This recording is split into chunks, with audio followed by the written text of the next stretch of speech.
Kumusta mga kalotis? Ang aga kong gumising today kasi may ganap tayo sa buhay. Dahil nagutom ako at hindi pa ako nakapag-breakfast, tara itry natin kumain dito sa Contis Bake Shop and Restaurant. Ang Contis ay kilala sila sa kanilang mga fabulous cakes na siguradong hindi kayo magsisisi kapag natikman nyo ang mga cakes nila. Anyway, ang order ko pala ay itong really meaty plate na may fried rice, bacon bagnet, scrambled egg, at longganisa ata na may kasamang atsara, 395 pesos ito. And I have coffee latte, 145 pesos naman ito. The fried rice was so good, sobrang nagustuhan ko din itong scrambled egg nila. Yung bacon ay tostado, so medyo matigas, todo ingat ako dito baka kasi matanggalan tayo ng bracket. Charot.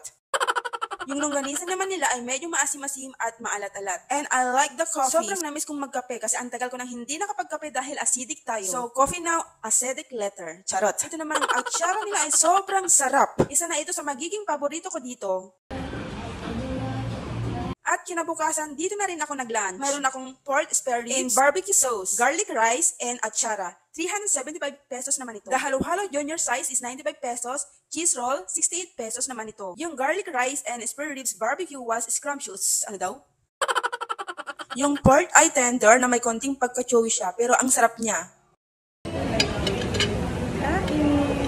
At nagustuhan ko yung kanyang lasa. At nabitin ako sa rice mga kalotis. Gusto ko sana mag-order ng extra rice nila kaya lang nahihiya ako mga kalotis. Baka sabihin nila ay ang takaw ko. Charot.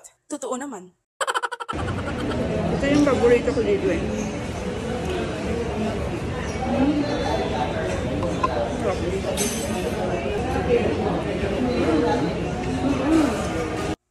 Halo-halo ay wala akong ibang masabi kundi ay ang sarap. Mayroon siyang buko strips, nata, beans, lychee plan at iba pa. And super creamy siya. Lasang babalik-balikan talaga.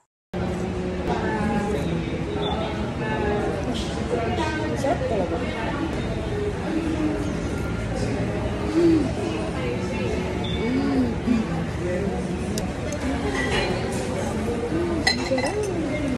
Ang soft ng cheese roll nila, nagmi-melt yung cheese sa dila ko at ang sarap din.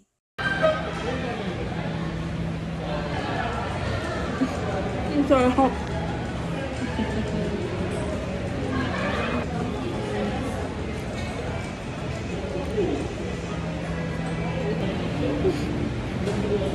Yung place nila ay maaliwalas, malinis, mabango, at ang mga staff ay magigiliw, ang gaganda at ang popogi pa nila. Happy tummy everyone!